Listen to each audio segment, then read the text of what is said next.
June 29, 1974, Darmstadt, West Germany.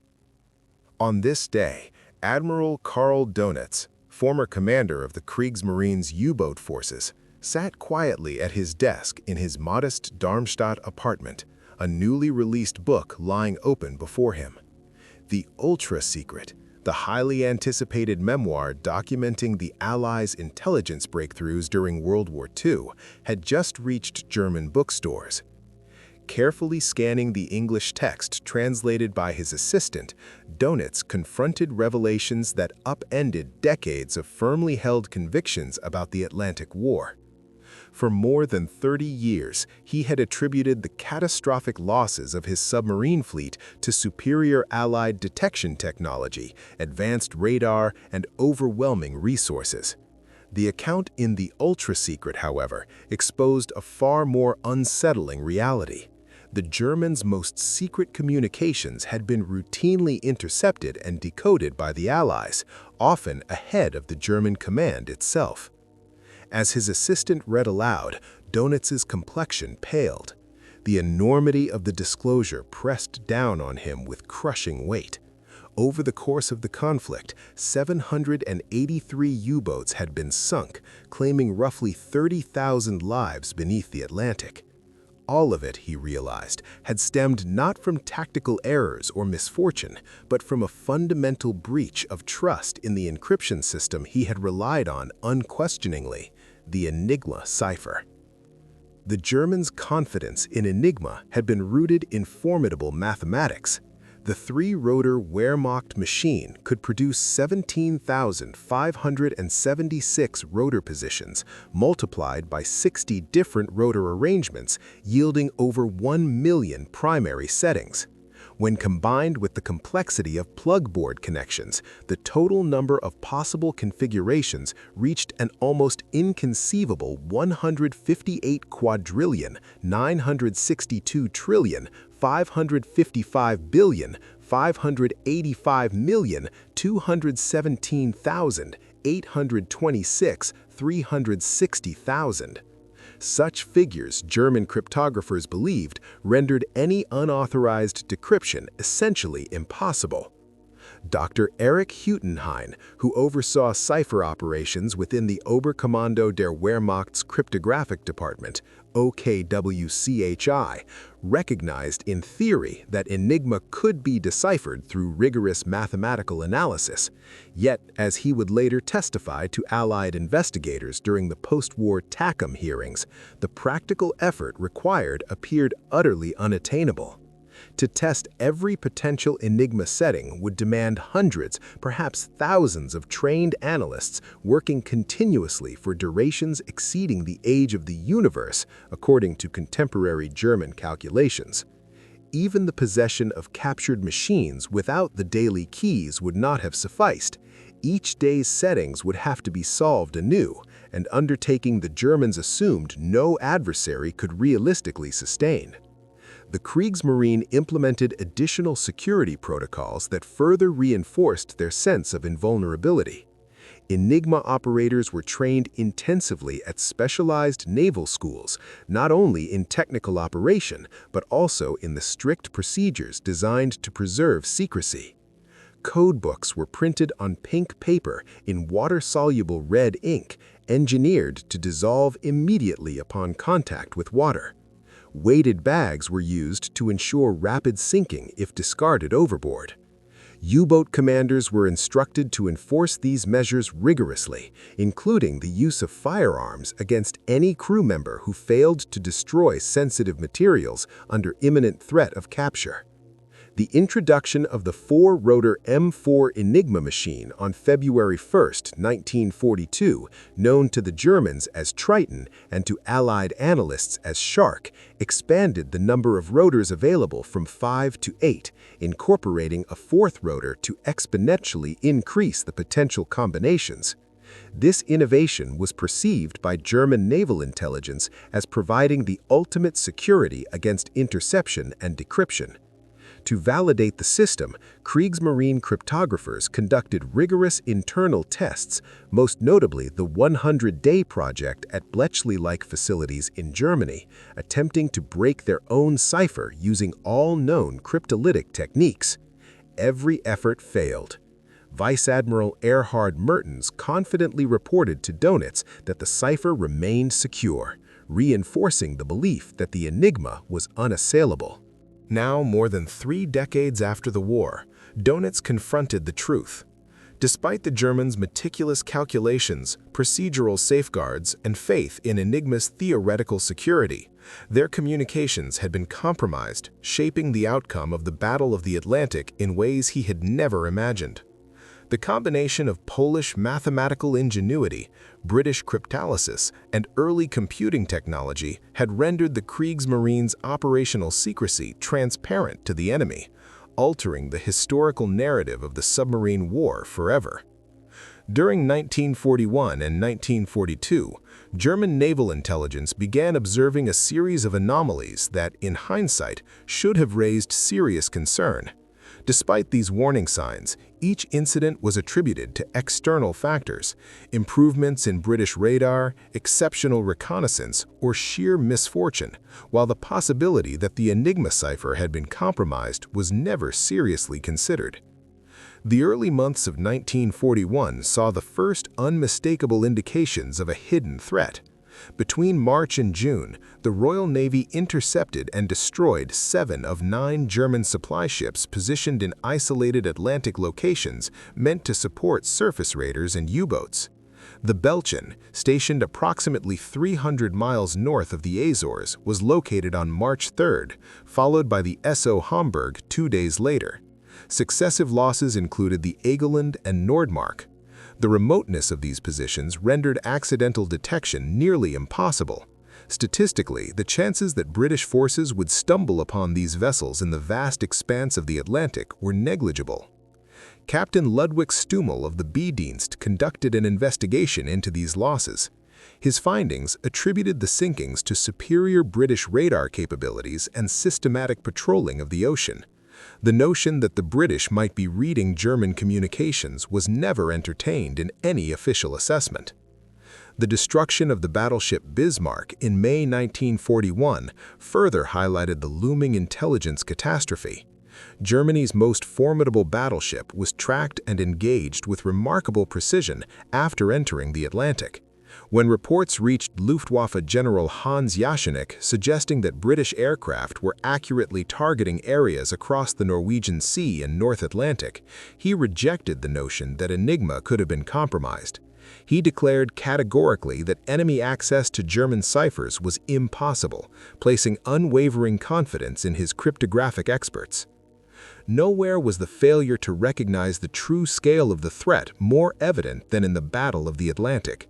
German U-boat losses began to rise sharply from late 1941 onward, despite new tactics and technological upgrades. On January 12, 1942, Admiral Dönitz recorded his perplexity at the interception of U-459, located some 800 nautical miles west of Freetown, and received the routine reassurance from Berlin that compromise of Enigma was not under consideration. The statistical record, however, told a starkly different story. In 1941, 35 U-boats were lost. Even after introducing a 4th rotor to Enigma machines in 1942, losses jumped to 85. By 1943, the situation had become catastrophic, with 237 submarines destroyed in a single year. Black May of 1943 alone accounted for 41 U-boats sunk, representing more than a third of the operational fleet. German analysts, however, consistently sought alternative explanations.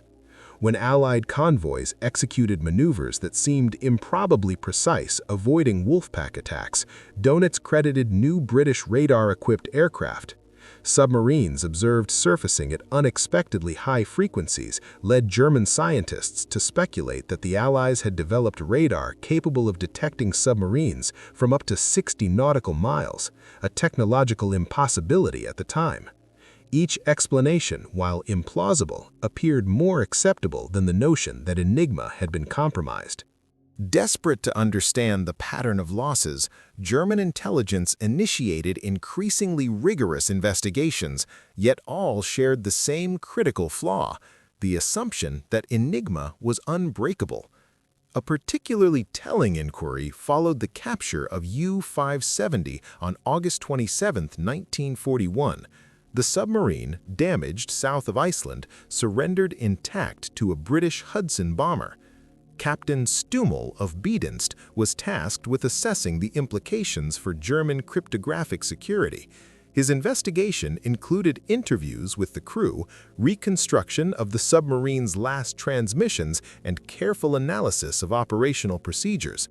Stummel's report, submitted in October 1941, revealed the cognitive bias that would persist throughout the war.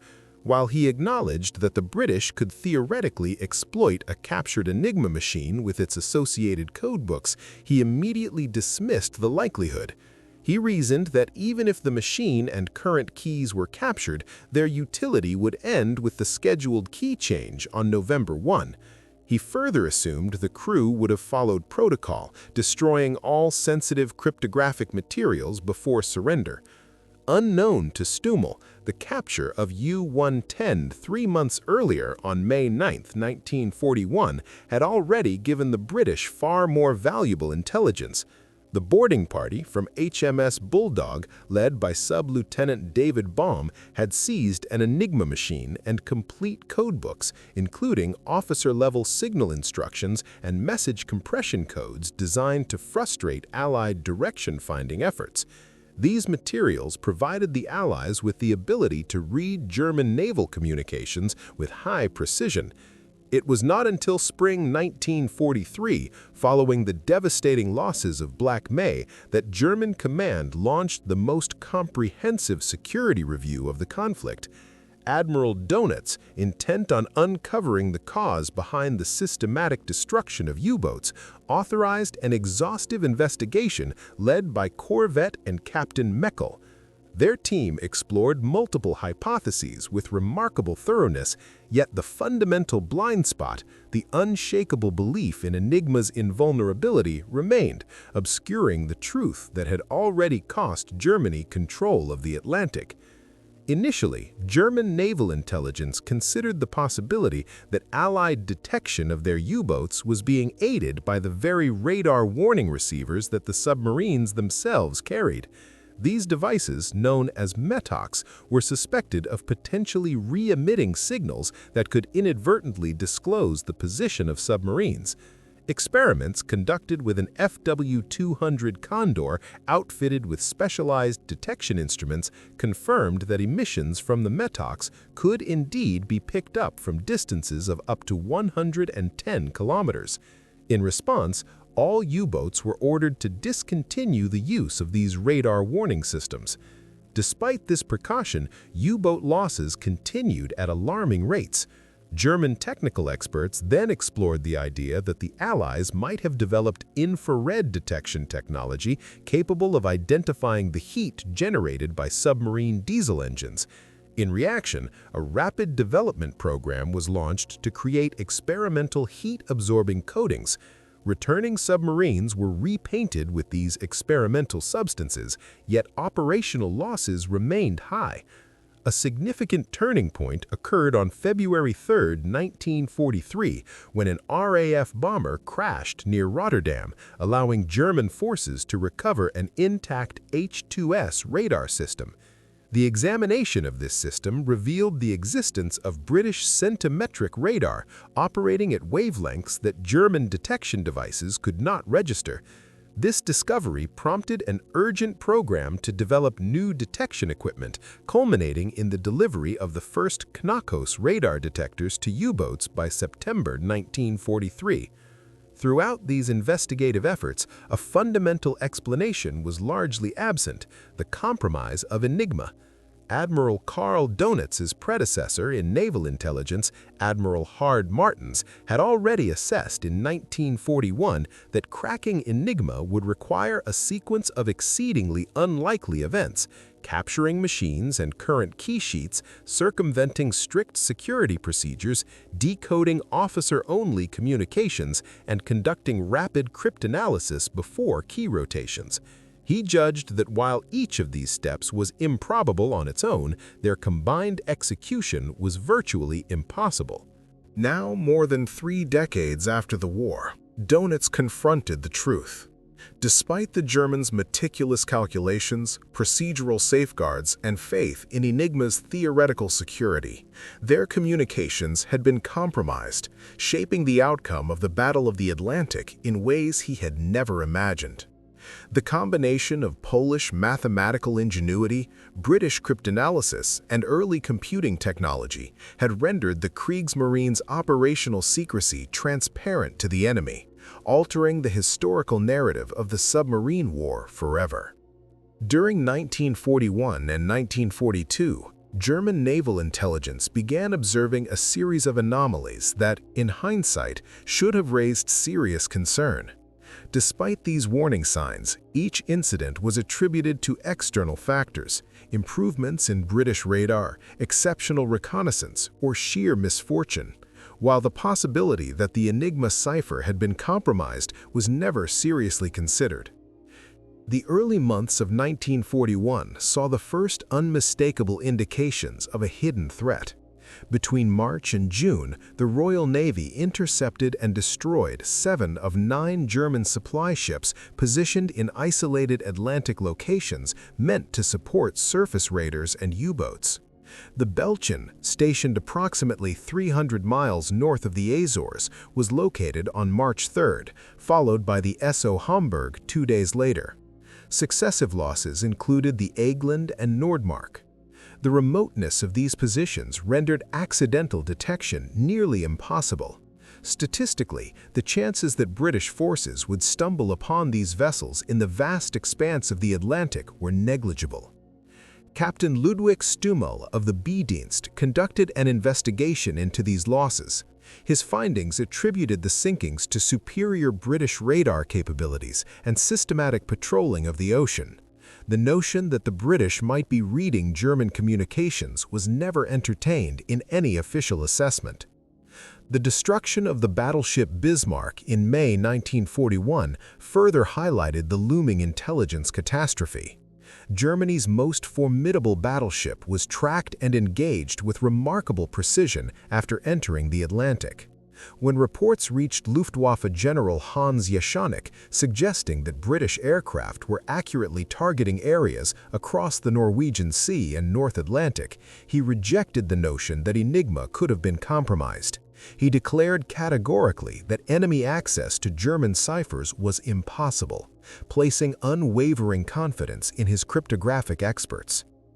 Nowhere was the failure to recognize the true scale of the threat more evident than in the Battle of the Atlantic. German U-boat losses began to rise sharply from late 1941 onward, despite new tactics and technological upgrades.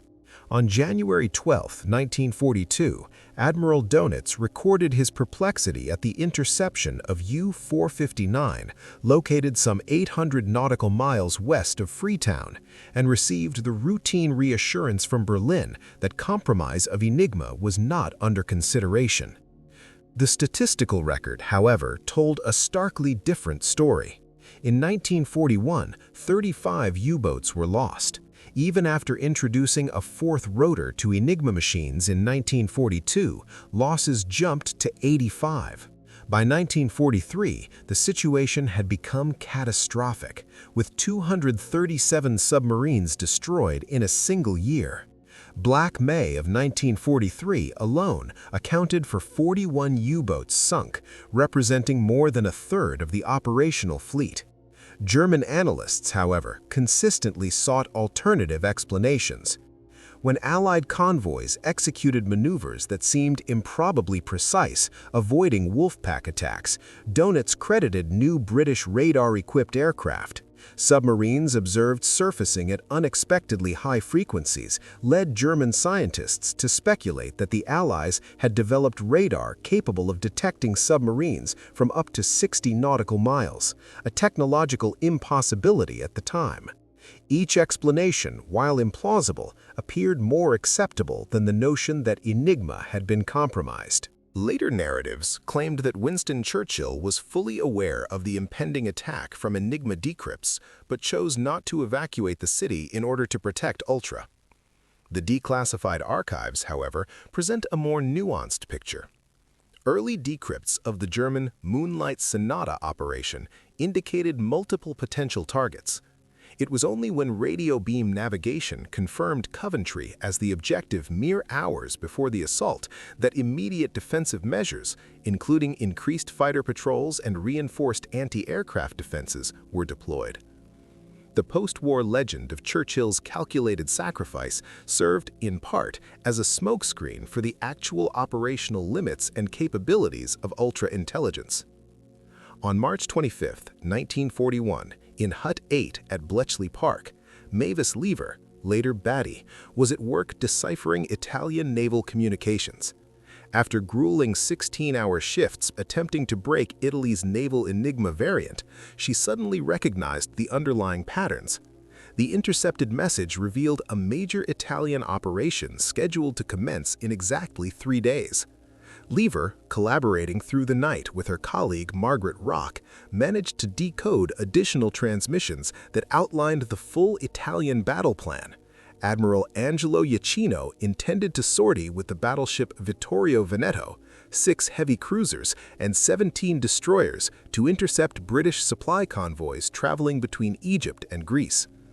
This intelligence was promptly delivered to Admiral Andrew Cunningham, commander of the British Mediterranean Fleet in Alexandria. Cunningham, a commander attuned to the value of deception, spent March 27th in an overtly relaxed manner at the Alexandria Sporting Club, playing golf to create the impression that the fleet was unprepared, ensuring any Italian observers would underestimate British readiness. Later that evening, he returned to his flagship, HMS Warspite, and quietly ordered his forces to deploy to sea. The Italian fleet, unaware that their movements had been fully observed, sailed into a meticulously planned trap. British torpedo bombers from the carrier HMS Formidable struck first, inflicting critical damage on Vittorio Veneto and the heavy cruiser Pola. When cruisers Zara and Fiume moved to assist Pola after dark, they were met by the concentrated fire of Cunningham's battleships at extremely close range. Within minutes, both cruisers and 2 destroyers were destroyed. Over 2,400 Italian sailors perished, including Admiral Carlo Cattaneo and the commanding officers of all 3 lost cruisers. Admiral Iachino, surviving aboard the crippled Vittorio Veneto, attributed the disaster to British radar and reconnaissance, never suspecting that ultra-decrypts had orchestrated their defeat. The psychological effect on Axis naval planning was profound. Hitler, already wary of surface naval engagements following prior losses, viewed the Battle of Cape Matapan as evidence of the Mediterranean being effectively under British control. The Italian Navy, which had posed a serious threat to Allied convoys, refrained from launching major offensive operations thereafter. On May 18, 1941, at 11:30 p.m., the teleprinter in Hut 8 at Bletchley Park began producing an intercepted German naval message. Harry Hinsley, a 21-year-old Cambridge undergraduate turned codebreaker, quickly recognized the critical importance of the transmission. The report from Admiral Gunther Lutyens aboard the battleship Bismarck detailed the ship's departure from Gotenhafen, modern-day Gdynia, for Operation Rheinübung, a mission targeting Atlantic convoys. The British Admiralty had anticipated this operation for months.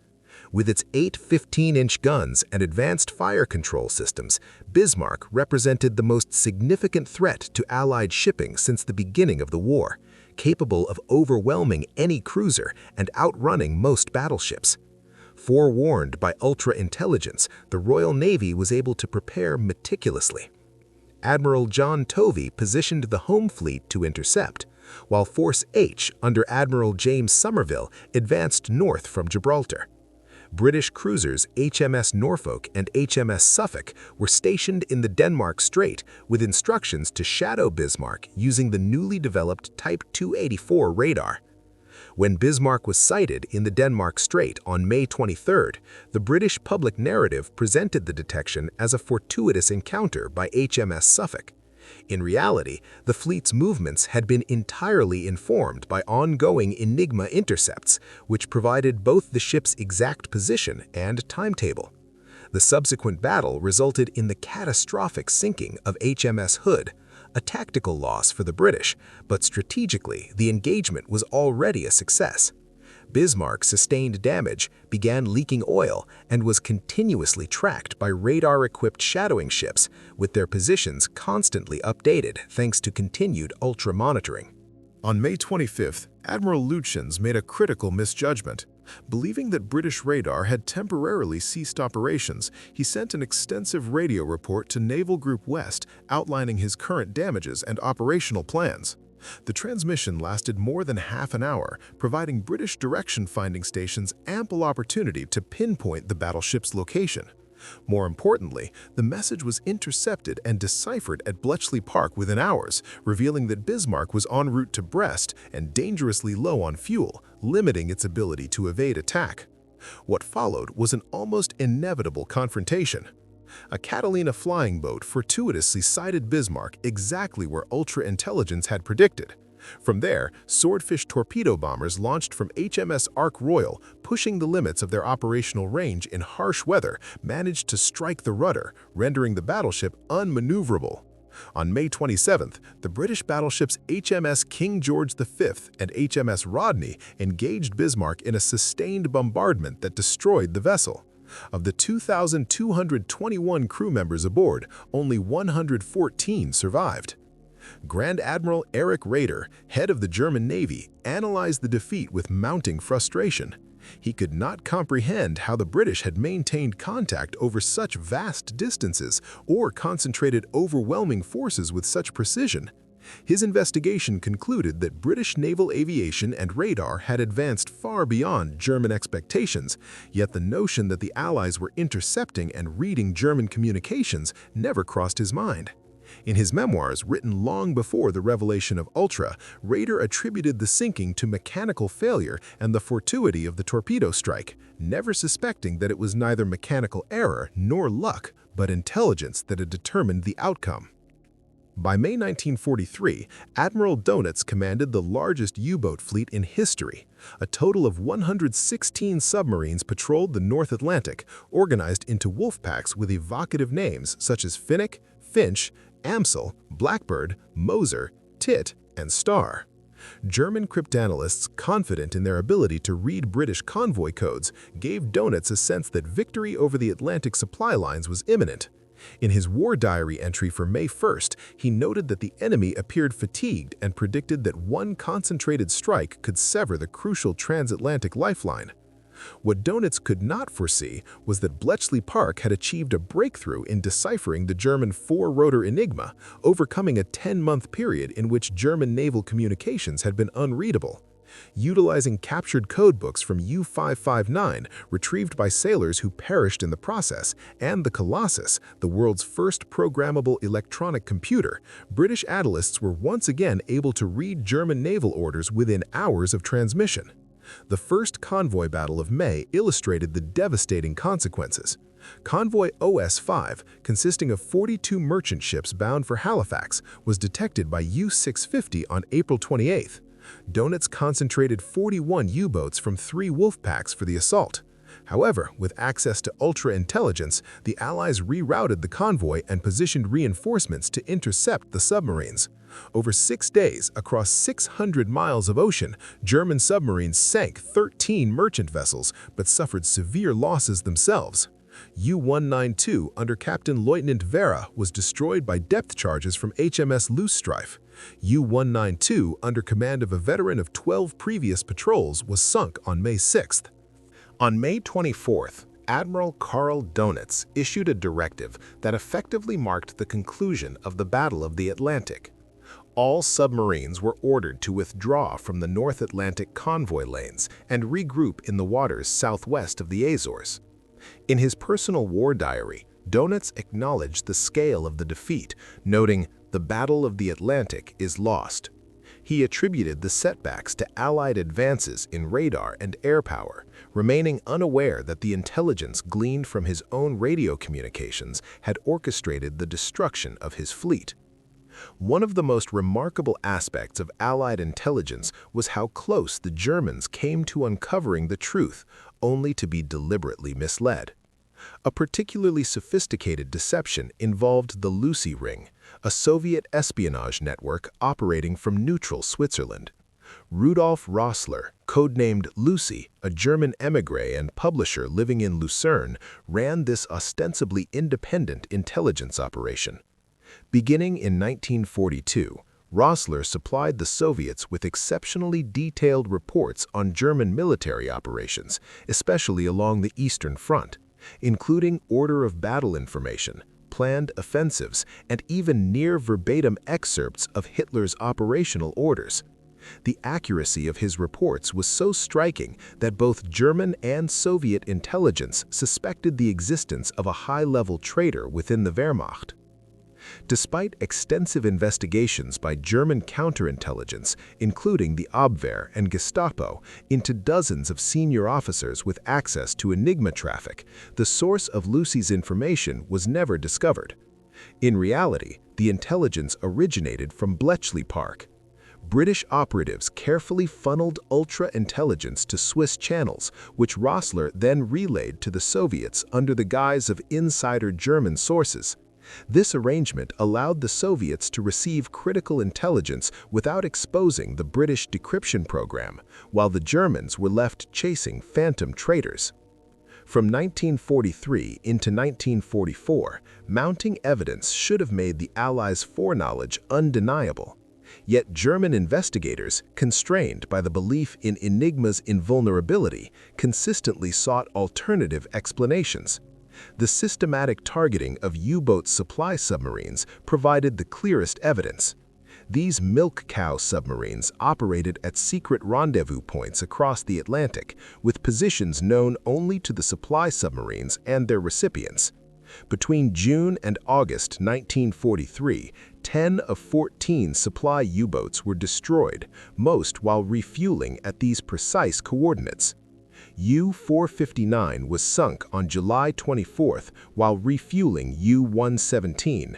U-117 itself was lost barely 500 meters from the nearest shipping lane, and U-489 fell victim on August 4 at a position transmitted only 2 days prior.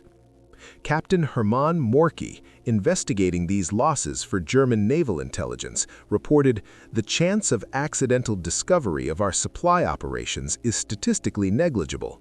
Either the enemy possesses detection methods beyond our understanding, or a serious breach of security exists." Nevertheless, his inquiry focused solely on human intelligence sources, suspected traitors among crews, neutral sailors who might have observed movements, and potential Allied agents near French ports, never seriously considering that British forces could be directly intercepting German communications. Additional evidence emerged with the rapid countermeasures deployed against new German weaponry and tactics. When Germany introduced acoustic torpedoes in September 1943, designed to home in on convoy escort propellers, Allied forces quickly employed noise-generating decoys behind escort ships to neutralize the threat. The German explanation attributed this to the Allies salvaging torpedo samples from sunken submarines. Similarly, when U-boats adopted new brief courier radio transmissions in 1944, compressing messages to under half a second to evade direction finding, Allied forces continued to locate and attack submarines with alarming precision. German analysts concluded that the British must have developed sophisticated equipment capable of detecting even these extremely short transmissions. Through these events, the Germans were repeatedly presented with concrete signs of Allied foreknowledge. Yet entrenched assumptions about Enigma's security, combined with clever Allied misdirection, ensured that the true source of their losses, Bletchley Park, remained hidden until decades later. In 1944, Captain Yokoi Tadada, serving as the Japanese naval attaché in Berlin, submitted a report to Tokyo that reflected a striking observation. After examining patterns in Allied naval operations, he concluded that the precision with which convoys were intercepted and U-boats countered suggested that the enemy had access to German communications. Such a possibility appeared inconceivable given the security protocols in place, yet no alternative explanation accounted for the evidence. Unbeknownst to him, this assessment was intercepted and decrypted by American cryptoanalysts, causing momentary concern among British intelligence at Bletchley Park. Despite the warning, German naval authorities dismissed these Japanese reports, interpreting them as self-serving rationalizations for Japan's own intelligence shortcomings in the Pacific theater. Among German commanders, Admiral Dönitz represents a particularly illustrative example of the limitations imposed by institutional and cognitive biases. Regarded as a highly capable strategist and motivational leader, Dönitz's strengths paradoxically contributed to his inability to grasp the fundamental compromise of his communications network. His doctrine of centralized command, which he believed was a revolutionary approach to submarine warfare, required that he maintain real-time oversight of fleet operations from headquarters in locations including Lorient, Paris, and later Berlin. U-boat commanders routinely reported their positions, torpedo inventory, fuel status, and contact information to him. Dönitz then orchestrated attacks with meticulous timing, coordinating multiple submarines in complex wolf-pack maneuvers. This approach, while tactically sophisticated, generated extensive radio traffic, precisely the vulnerability that British codebreakers exploited. On average, Dönitz transmitted more than 70 messages daily, each one readable to Allied cryptanalysts who thereby acquired detailed knowledge of U-boat deployments, operational intentions, and emerging tactical innovations. Despite mounting evidence of Allied anticipation, Dönitz's confidence in his system remained unshaken. When his officers raised concerns about the volume of radio communication, he provided lengthy technical justifications, emphasizing the robustness of Enigma encryption. From his perspective, German cryptography was mathematically unbreakable, radio discipline unmatched, and message compression techniques sufficient to evade traffic analysis. The possibility of compromise seemed implausible. His war diary records repeated frustrations at the apparent precognition of Allied forces, convoys maneuvering with improbable accuracy, U-boats intercepted in unexpected locations, and attacks disrupted at precisely the wrong moments, but never suggests that the Allies were reading German codes. Acknowledging such a reality would have implied that his entire operational doctrine, which had elevated him to prominence within the Kriegsmarine, was fundamentally flawed. Dönitz's post-war reflections further demonstrate his unwavering belief in his strategic decisions. In memoirs published in 1958, he attributed U-boat losses to Allied material advantages and technological innovations rather than cryptographic failure. He estimated that Germany would have required 300 operational submarines simultaneously to sever British supply lines, yet he did not comprehend that even a vastly expanded fleet would have been neutralized if the Allies continued intercepting every command.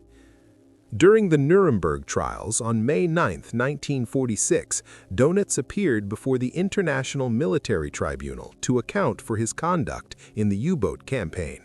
His testimony revealed both the depth of German unawareness regarding Ultra and the proximity of their understanding to the truth.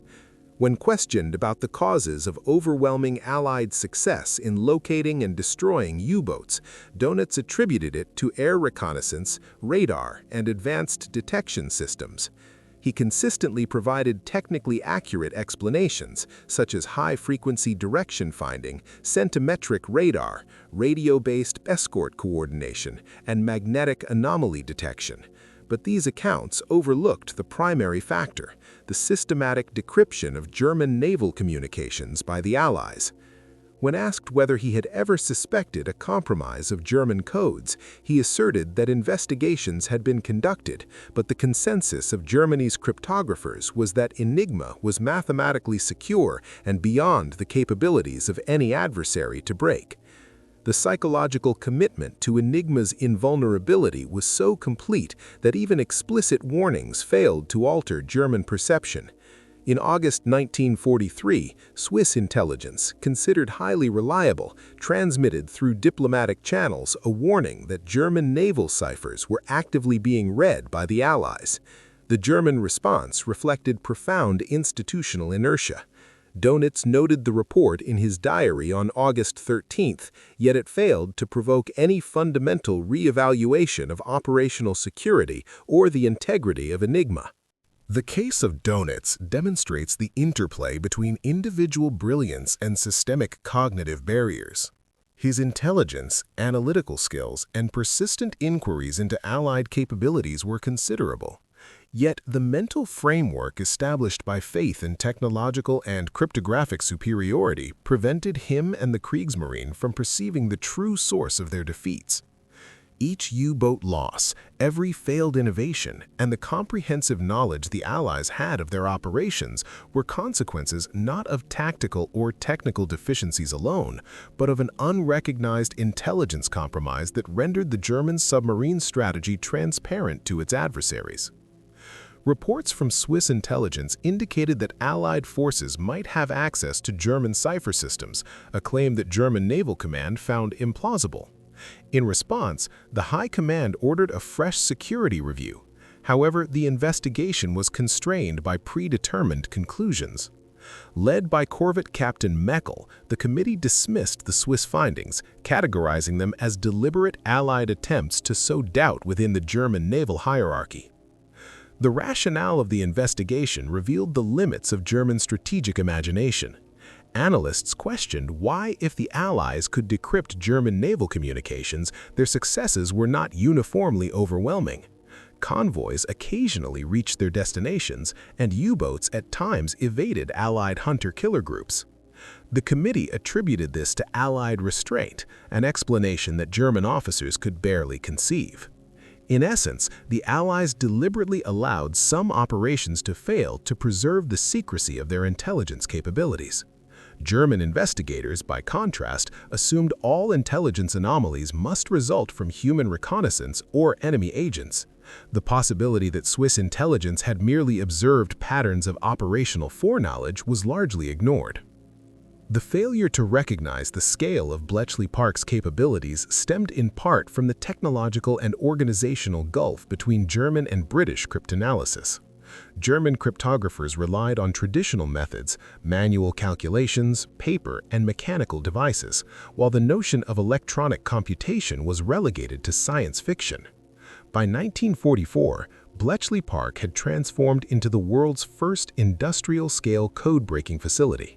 Colossus, the pioneering electronic computer designed by Tommy Flowers, could process up to 5,000 characters per second, a throughput that would have seemed inconceivable to German mathematicians.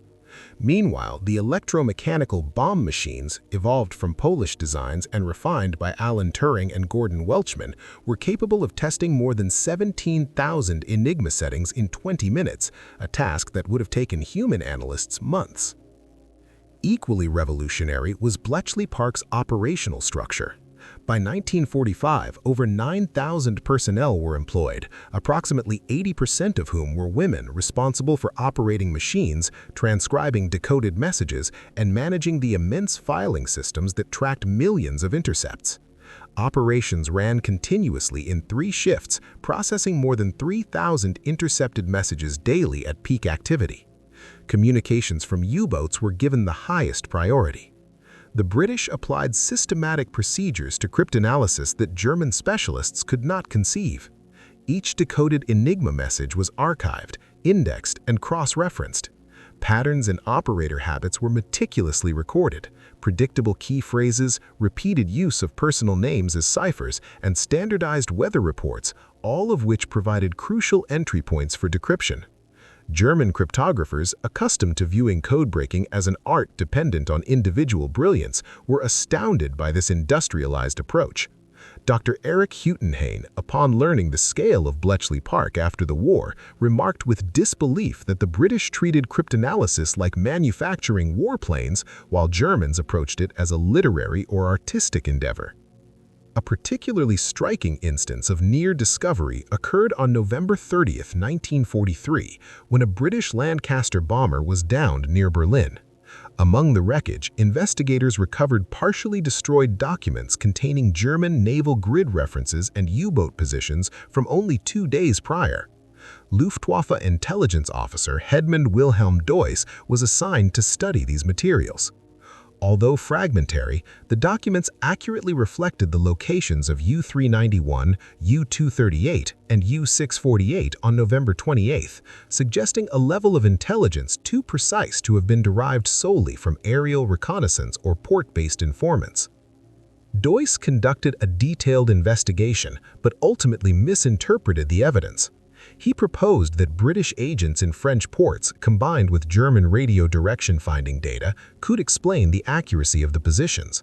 While he briefly acknowledged the possibility that the Allies were directly reading German operational messages, this hypothesis was dismissed with only a single passing sentence in his final report. The conclusion exemplified the broader German inability to comprehend the technological innovation, operational discipline, and secrecy underpinning Allied cryptanalysis efforts. Technical assessments by German experts ruled out any breach of their encryption systems. Nevertheless, a tense episode at Bletchley Park occurred when ultra-intercepts indicated that the Germans had recovered certain intelligence files. The discovery triggered immediate countermeasures. For the subsequent 3 months, the distribution of ultra-derived intelligence was accompanied by more elaborate false explanations, and information that could not be plausibly linked to other sources was deliberately withheld from operational deployment. The Allied invasion of Normandy on June 6, 1944, the largest amphibious assault in history, involving over 6,000 vessels and more than 150,000 troops in the initial wave, demonstrated Ultra's extraordinary effectiveness and the simultaneous failure of German intelligence networks. While strategic surprise was unattainable, the maintenance of tactical surprise underscored the depth of Allied intelligence supremacy. Through Ultra, Allied analysts had direct insight into German commanders' perceptions. Every report authored by Field Marshal Gerd von Rundstedt, each defensive directive issued by General Rommel, and all intelligence assessments submitted to Hitler were accessible at Bletchley Park, frequently before the intended German recipients had even decrypted them. This unprecedented level of visibility allowed the Allies to engineer deception operations with precision. A central example was Operation Fortitude, designed to mislead the Germans into expecting the main invasion at Pas-de-Calais rather than Normandy. By monitoring German communications in real time, the Allies could gauge the success of their ruse and fine-tune it as necessary. When German intelligence indicated significant troop concentrations opposite Calais, actually comprised of dummy installations and fabricated radio traffic, the Allies observed these reports and responded by reinforcing the illusion. Even after the Normandy landings commenced, ultra-intercepts revealed that German leadership continued to interpret Normandy as a diversion. Hitler's refusal to redeploy panzer units from Calais for 7 critical weeks was influenced by intelligence reports the Allies were both reading and steadily shaping through ongoing deception. German forces were thus not merely unprepared, they were responding to a battlefield whose contours had been anticipated in detail by their adversaries. Admiral Theodor Kronker, who commanded Naval Group West, later summarized the intelligence failure succinctly. German reconnaissance was ineffective, and operational intelligence provided no actionable insight. The Allies arrived with overwhelming strength, seemingly out of nowhere, and the reality was that they had access to virtually every German calculation and assumption. By late 1944, a growing body of anomalous outcomes should have led German authorities to question the security of their communications. Despite the introduction of snorkel-equipped U-boats, which enabled complete submersion during patrols, losses remained high. Innovative weapons, including advanced acoustic torpedoes, were quickly countered, and German tactical adaptations were met with rapid Allied responses. Yet investigations consistently sought external explanations. When snorkel submarines were sunk, the blame was assigned to enhanced sonar or magnetic anomaly detection. Failed Wolfpack operations were attributed to overwhelming Allied air coverage. Consistently intercepted supply movements were rationalized through conjectures about infrared detection of diesel exhaust or wake patterns visible from altitude. A particularly revealing case occurred in March 1945 when U-866 was destroyed off the American coast mere days after leaving Norway. The submarine had observed strict radio silence, relied solely on snorkel propulsion, and followed a secure route known only to U-boat command. Its destruction at precise coordinates defied plausible explanation without the use of communications intelligence. Yet the German inquiry concluded that the density of American hunter-killer groups off the U.S. coast made detection inevitable. Captain Guy Hessler, Dönitz's son-in-law and chief of U-boat operations, came closest to the truth in April 1945, reportedly stating, "Either the Americans possess technology beyond our understanding, or they are reading our minds." His remark was dismissed by senior staff as defeatist thinking, reaffirming the belief in secure German communications. As the Third Reich collapsed in May 1945, Allied intelligence launched Operation Tycom, moving swiftly to secure German cryptographic personnel and materials before they could be destroyed or captured by the Soviets. Investigations revealed a striking contrast. While German code-breaking expertise was impressive, there was an equally notable blindness to their own vulnerabilities. Interrogation of Dr. Erich Huttenheim, chief cryptanalyst at OKW offered critical insight. Initially, he refused to believe claims that Allies had been reading Enigma traffic since 1940, citing the mathematical complexity as insurmountable. Confronted with actual decrypted messages, his disbelief turned to astonishment, and he recognized that the scale of Allied resources and manpower required to accomplish this feat was almost beyond comprehension. When interrogators outlined the magnitude of Bletchley Park's operations, Huttenheim's reaction revealed the conceptual blind spot that had safeguarded Ultra. The Germans had assumed that deciphering Enigma would demand resources far beyond what any rational state would dedicate to cryptanalysis. They never anticipated that the Allies would prioritize it with the same intensity as aircraft production or troop training. Wilhelm Trano, the Bedienst cryptanalyst who had successfully penetrated British convoy ciphers, expressed similar astonishment during his interrogation by CICOM. He confessed, "There were warning signs, coincidences too frequent, successes too consistent, but whenever I raised concerns about potential compromise, I was dismissed as paranoid. Mathematically, breaking Enigma was deemed impossible." Interviews with lower-ranking personnel revealed widespread suspicions that had been systematically silenced. Radio operators observed patterns suggesting foreknowledge by the Allies. U-boat commanders questioned how convoys consistently executed evasive maneuvers at precisely the right moment. Intelligence officers recorded statistical anomalies in Allied operational outcomes, yet at every level, their concerns were rebuffed with the assertion that Enigma could not be breached.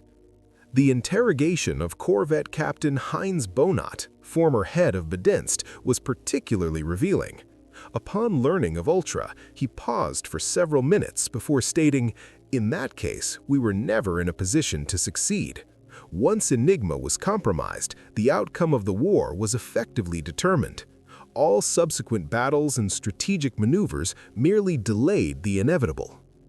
Ultra remained a classified secret under the Official Secrets Act until 1974, representing one of the most effective intelligence security operations in history. Over 10,000 Bletchley Park personnel maintained absolute silence for decades, returning to civilian life with unexplained gaps in their resumes, unable even to disclose their contributions to family members, and forced to observe the publication of inaccurate war histories without correction. The prolonged secrecy had strategic purposes. Immediately post-war, British and American intelligence agencies utilized captured Enigma machines to establish communications with newly independent states, which believed the encryption to be cutting-edge. More critically, the cryptanalytic techniques developed at Bletchley Park were applied to Soviet communications during the Cold War. Disclosure of these capabilities could have compromised ongoing operations. The personal cost to those involved was substantial. Many pioneering cryptanalysts returned to academia without acknowledgement for their contributions to mathematics and early computing. Women who operated the bombs and Colossus machines, performing tasks foundational to modern computing, could not claim historical recognition. Veterans of Bletchley Park faced disbelief regarding their wartime service. Gordon Welchman, responsible for the diagonal board modification that made the bombs truly effective, relocated to the United States to continue classified research. When he eventually published the Hut-6 story in 1982, he faced potential prosecution under the Official Secrets Act, despite the general declassification of Ultra, and he passed away in 1985, having gained partial recognition for his work while enduring official censure for revealing operational details.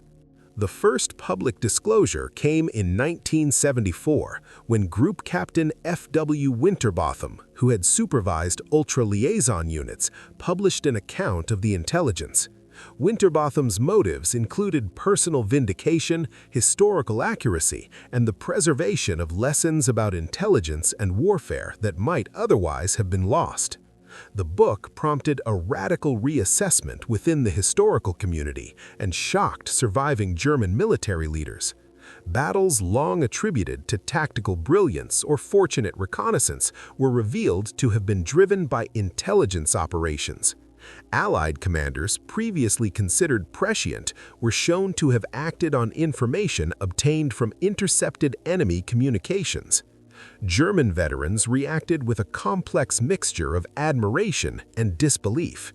General Adolf Galland, former Luftwaffe fighter force commander, reportedly said, "For decades I wondered how the Allies consistently anticipated our movements. Now I understand. They were reading our orders before we executed them." Admiral Dönitz offered a contradictory response in a letter to Winterbotham's publisher, claiming to have suspected compromise, despite war diaries, memoirs, and subordinate testimony indicating unwavering confidence in Enigma during the conflict. The first direct confrontation between former adversaries occurred in 1978 at a German intelligence history conference organized by the German Marine Institute. British cryptanalysts, including Harry Hinsley, the official historian of British intelligence, met with former German officers who had worked with Enigma. Hinsley's presentation systematically refuted German assumptions about wartime communications security, demonstrating decryption techniques, decoded messages, and the scope of Allied operations. German reactions blended professional respect with profound emotional impact. Wilhelm Tronau asked detailed technical questions, clearly impressed by the mathematical rigor of British methods. However, operational revelations provoked intense emotions.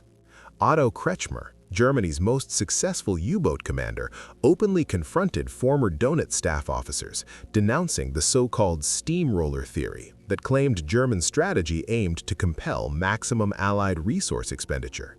He exclaimed, "We were sending men to certain death on missions the enemy already knew about. Every patrol order, every tactical adjustment, every desperate measure, they had foreknowledge. And this is defended as strategy?" The incident nearly escalated into a physical confrontation before organizers intervened. Subsequent analyses by German cryptographers confirmed both strengths and weaknesses of Enigma. While the machine itself was mathematically robust, human error and procedural flaws had created critical vulnerabilities. The Polish breakthrough in 1932 exploited a procedural weakness, transmitting the message key indicator twice at the beginning of each message. This redundancy, intended to ensure accuracy, provided the necessary structure for Marian Rejewski to deduce rotor wiring using permutation group theory. By 1940, when the Germans corrected this practice, the Poles had already shared their insights with the British. The British success built upon these Polish foundations, augmented by significant technological innovation. The bombs, designed by Turing and Welchman, capitalized on the fact that no letter in Enigma could encode itself. By systematically testing potential rotor settings against known plain-text segments, or cribs, the machines could discard impossible configurations at electronic speeds. Ironically, some German security procedures aided British cryptanalysis. The prohibition on repeating rotor positions from one day to the next allowed analysts to eliminate previously tested settings. Predictable formatting in military messages, standardized openings in weather reports, supply requests, and situation updates further created reliable cribs. Finally, operational overconfidence led to lapses in security. U-boat headquarters, upon breaking British convoy codes, would relay convoy positions through Enigma itself, unwittingly supplying cryptanalyses with perfect plaintext to attack. Military scholars have devoted decades to evaluating Ultra's significance in determining the course of World War II. The official analysis by Sir Harry Hinsley, which estimates that Ultra shortened the conflict by a minimum of 2 years and potentially up to 4, has become widely accepted among historians. Yet the consequences of Ultra extend beyond mere temporal calculations. It fundamentally transformed the conduct of war, introducing a level of intelligence oversight previously unseen. For the first time in human history, one combatant could reliably access the adversary's most confidential communications nearly in real time. This represented not merely a tactical edge, but an unprecedented strategic awareness. German operations from 1941 onward were consistently confronted by opponents who knew their plans, deployments, and often specific tactical objectives days or even weeks before execution. The Battle of the Atlantic offers the clearest evidence of Ultra's influence. Analytical reconstructions suggest that intelligence derived from Ultra saved between 300 and 500 merchant vessels, equivalent to roughly 1.5 to 2 million tons of critical shipping. Without these protections, Britain would have faced severe famine by mid-1941. The capacity to maneuver convoys around U-boat patrols was decisive in ensuring Britain's survival and preventing German domination of maritime supply routes. Similarly, in North Africa, Ultra provided General Montgomery with precise insight into Axis intentions, enabling him to anticipate and counter enemy maneuvers with remarkable accuracy. At battles such as Alamein, he deployed forces to locations where German attacks were expected, creating lethal zones that destroyed armored formations before they could execute their plans. Detailed intelligence extended to the operational level, revealing the enemy's fuel stock, vehicle strength, and defensive arrangements at Alamein, enabling Allied forces to act with unparalleled precision. During the Normandy campaign, Ultra intelligence proved instrumental in the success of the invasion. Allied planners were able to intercept and exploit German misjudgments about the landing location. German reinforcement directives were intercepted and understood before they reached subordinate commanders, allowing the Allies to disrupt movements and strike with calculated timing. The human toll of German unawareness was substantial. Hundreds of thousands of soldiers perished in operations predetermined to fail because their orders were intercepted and deciphered in advance. U-boat crews endured particularly severe losses, with casualty rates exceeding 75% among the 40,000 men who served. They consistently engaged in missions where the Allies already knew their positions, operational readiness, torpedo inventories, and targets. Luftwaffe aircrews similarly flew into prearranged ambushes, while transport aircraft attempting to resupply encircled forces were repeatedly intercepted, earning grim nicknames like flying coffins. Fighter squadrons found themselves unable to engage bombers effectively, not due to reconnaissance luck, but because the Allies had decoded deployment orders in advance. Across theaters, from Tunisia to Italy, Kursk to the Ardennes, the ability of Allied forces to anticipate German action decisively influenced operational outcomes. For German officers who became aware of Ultra decades later in the 1970s, the revelation was psychologically staggering. Their conventional interpretations of defeats, often attributed to material deficiencies or tactical misjudgments, were recast as failures in intelligence. The realization that many of their soldiers had been unwittingly sent into operations fully anticipated by the enemy profoundly affected surviving commanders. General Heinz Guderian, an architect of blitzkrieg strategy, described the experience in private correspondence as analogous to discovering that one's life had been a stage play in which only the performers were unaware of the script. Orders, strategies, and operational decisions had all been transparent to the enemy.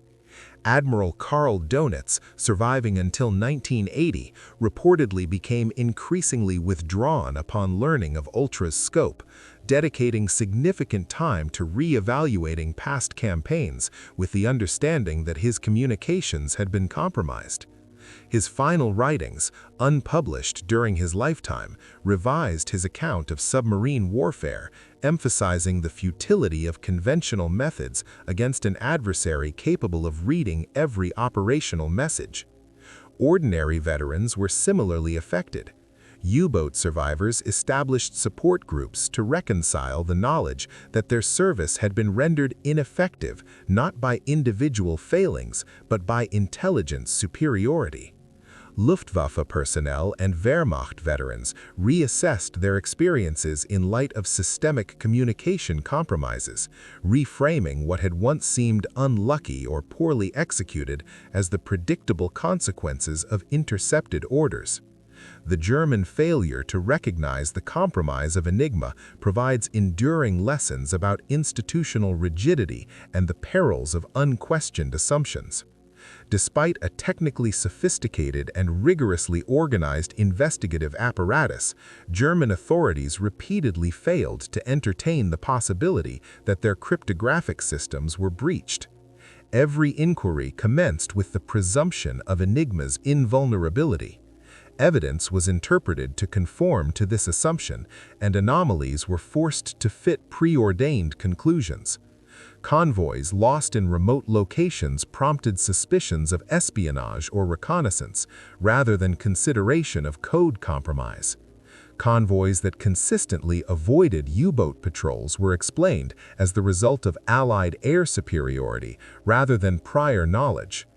The structural compartmentalization that secured Enigma simultaneously prevented holistic evaluation.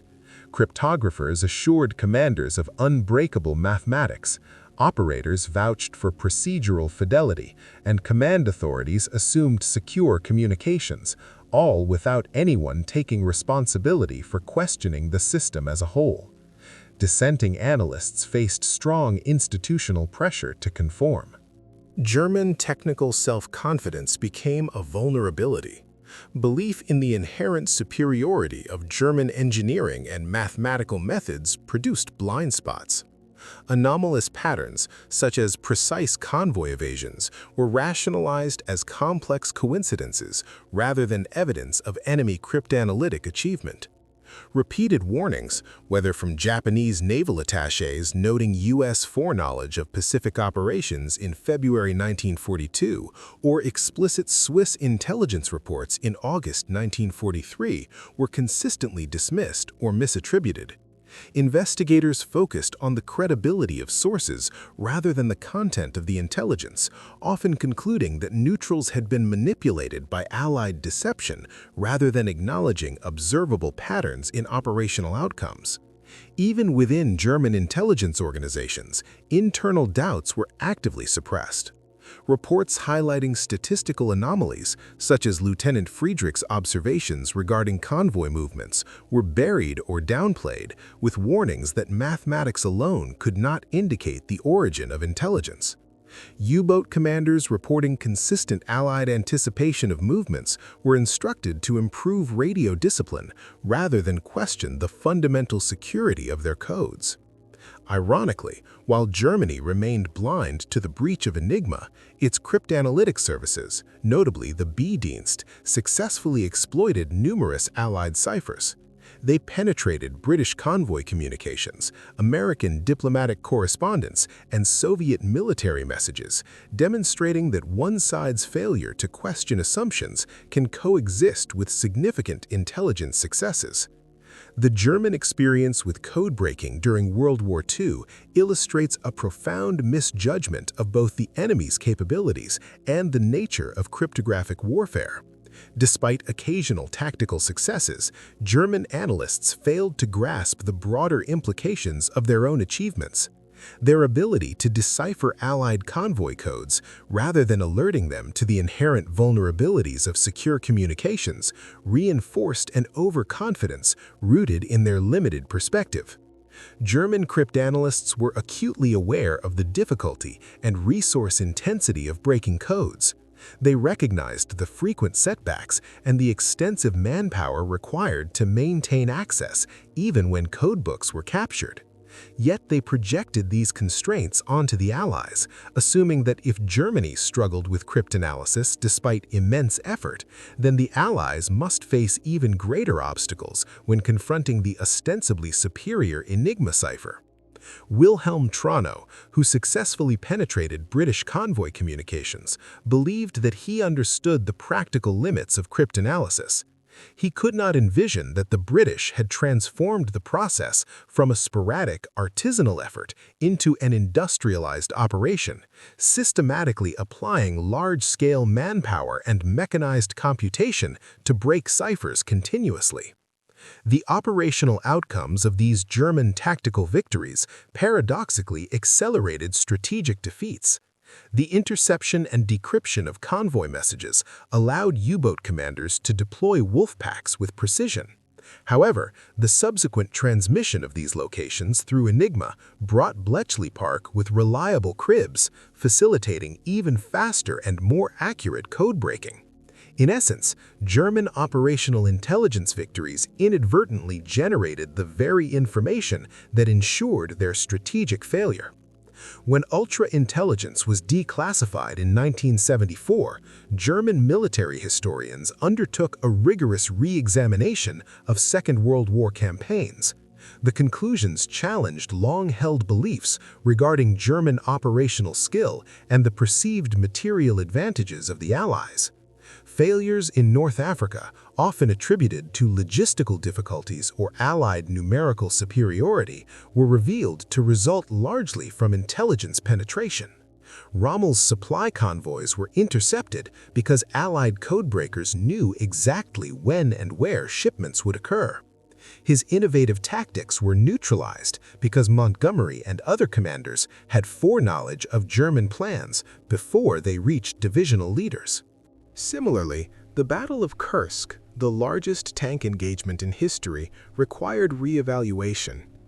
Soviet forces had precise intelligence regarding the timing, composition, and objectives of the German offensive weeks before it commenced.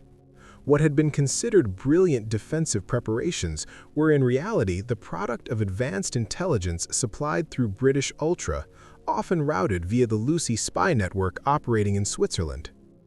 The failure of the Atlantic Wall to repel the D-Day landings must also be understood in this context. German preparations were fully visible to Allied planners. The locations of obstacles, reserve positions, and even Hitler's strategic assumptions were known in advance, rendering the formidable fortifications largely ineffective. Even German successes were often contingent on temporary disruptions in intelligence flow. The initial gains during the Ardennes offensive in December 1944, for instance, coincided with adverse weather that delayed the arrival of ultra-intelligence to Allied forward commands.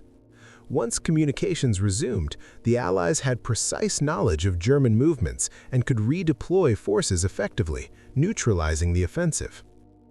Accounts from surviving German intelligence officers in the 1970s offer insight into the psychological dimensions of these failures. Heinz Dönitz, formerly head of Dönitz, reflected in 1979, "Our expertise in cryptanalysis blinded us. We recognized patterns suggesting compromise, yet we concocted increasingly elaborate explanations rather than confronting the simple reality that our messages were being read." Similarly, Dr. Erich Huttenheim, the Wehrmacht's chief cryptanalyst, acknowledged in 1976 that Enigma's perceived invulnerability was a function of assumptions about computational limits. "We never imagined the British could marshal thousands of personnel and vast financial resources towards cryptanalysis," he admitted. Otto Kretschmer, a renowned U-boat ace who survived capture in 1941, poignantly summarized the human cost. German sailors engaged in combat with courage and skill, yet their efforts were systematically undermined by intelligence compromises beyond their control. The revelation of Ultra also had a profound intergenerational impact. Descendants of German veterans confronted a dissonant narrative, one in which heroic sacrifice had been systematically neutralized by enemy code-breaking. Hans-Peter Dönitz, grandson of Admiral Dönitz, described in his 2003 memoir how learning of Ultra forced a re-evaluation of family history. Grandfather believed he had exhausted every possible avenue to secure victory. In truth, his centralized radio control, long celebrated as innovative, became a mechanism for the fleet's destruction. He was not incompetent, he was deceived by the certainty of his own assumptions. Veterans organizations, including the Verband Deutsche U-Bootfahrer, conducted briefings throughout the 1970s and 1980s to reconcile these revelations with collective memory, yielding a mixture of disbelief, acceptance, and in some cases, relief that personal failings were not to blame. The legacy of Enigma's compromise profoundly influenced post-war German cryptography.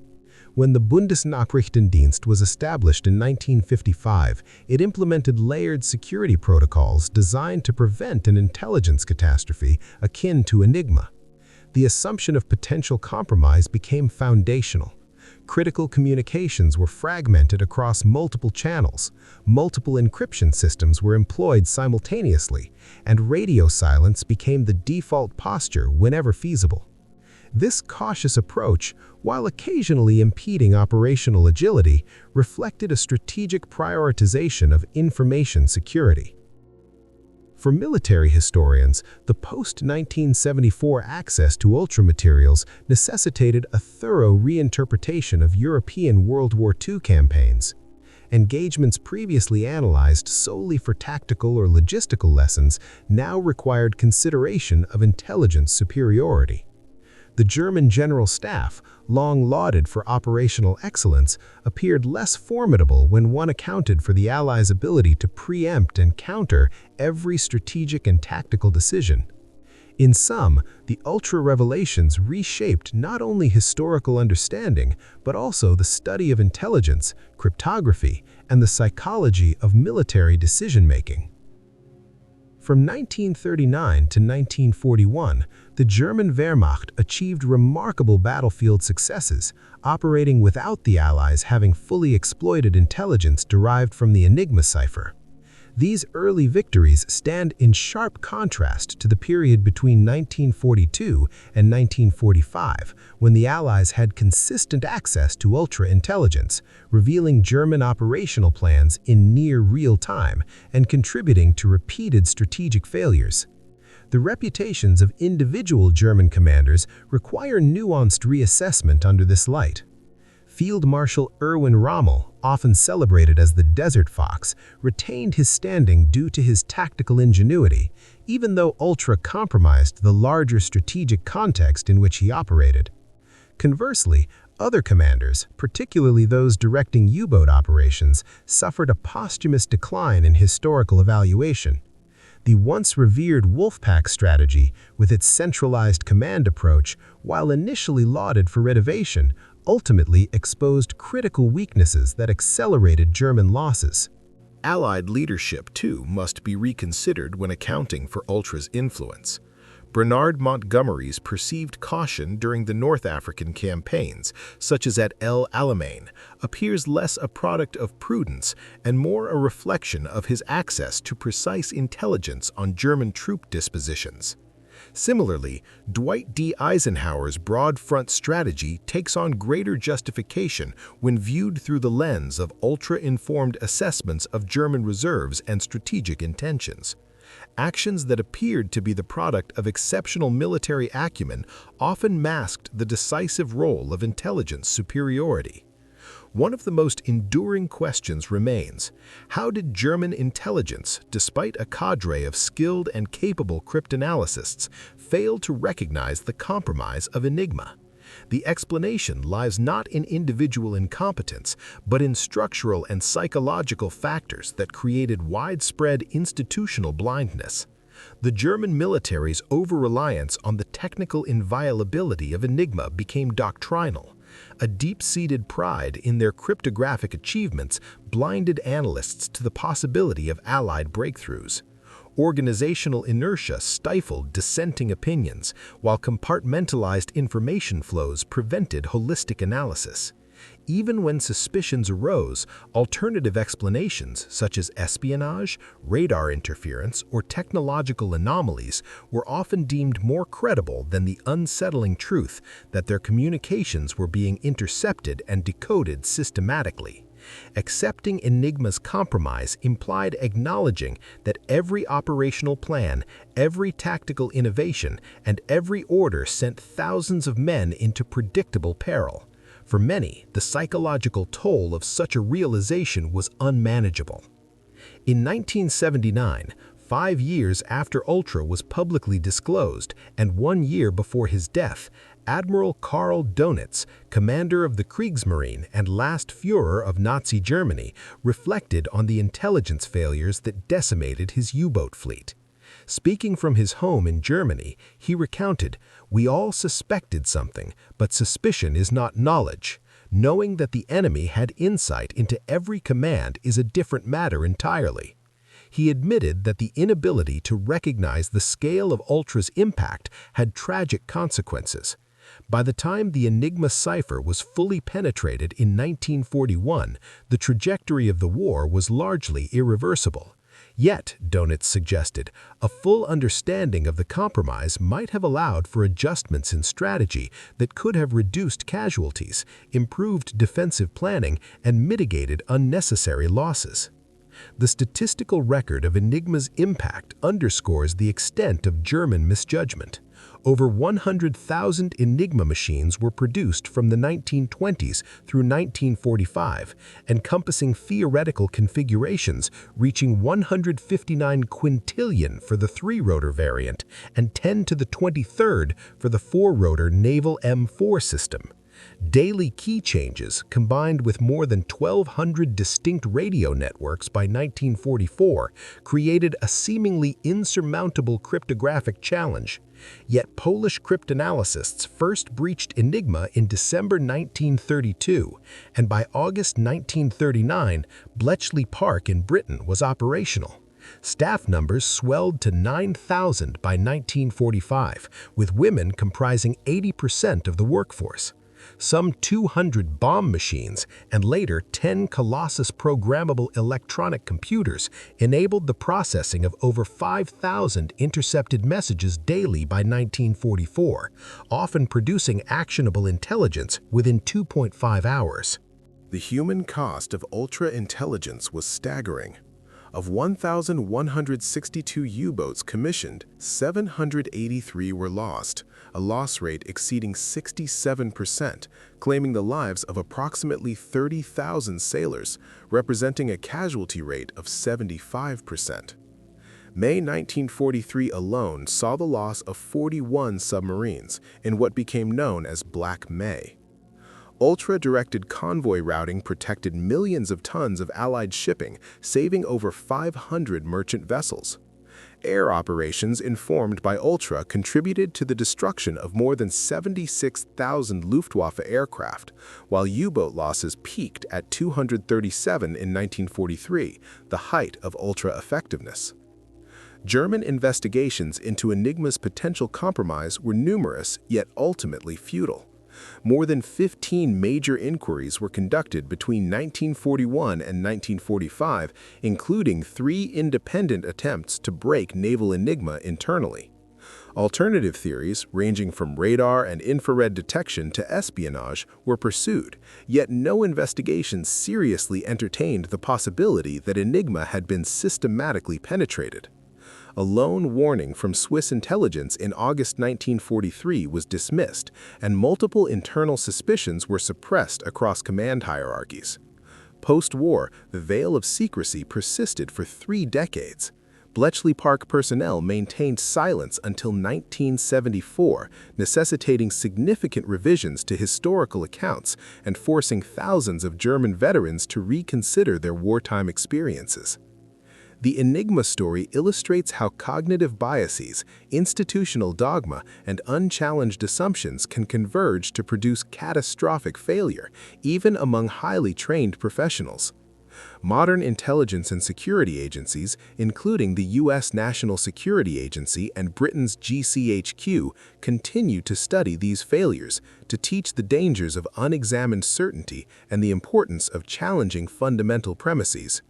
Technological sophistication alone cannot prevent disaster when human judgment is impaired by overconfidence and systemic blind spots. Today, Bletchley Park stands as a museum, preserving both the achievements of its staff and the cautionary lessons of German overconfidence.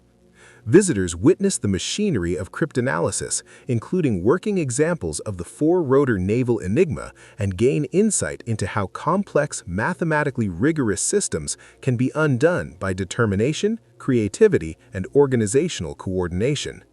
The Enigma machine serves as a tangible reminder that certainty, when unfounded, can prove more lethal than any weapon on the battlefield. Accounts from descendants of German servicemen underscore this lesson.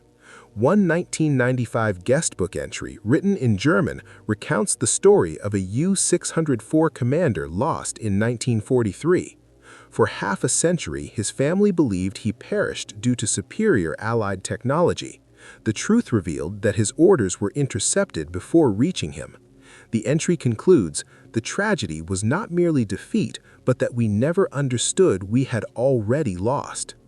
This sentiment captures the essence of the Enigma legacy. The greatest vulnerability often lies not in external threats, but in the unchallenged certainties we hold within our own institutions.